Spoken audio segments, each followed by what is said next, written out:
நான் அவரு பொண்ண கொண்டிருக்க மாட்டேங்கிற நம்பிக்கைய நான் அவருக்கு கொடுக்காம விட்டுட்டேன். அப்படிதான் இப்போ எனக்கு தோணுது. நான் மட்டும் இல்ல, ரேணுகாவும் அந்த நம்பிக்கை அவருக்கு கொடுக்கல.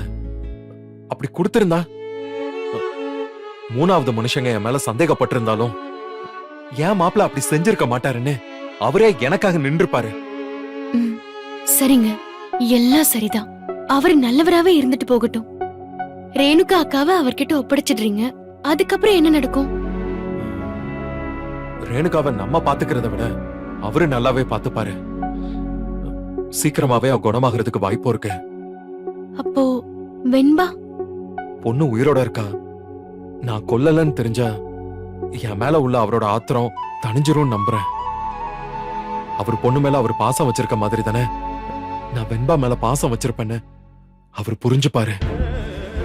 வெண்பா அங்கேயும் போயிட்டு வர சூழ்நிலையை உருவாக்கிட்டோம்னா பிரச்சனை இருக்காதுன்னு நான் நம்புறேன்.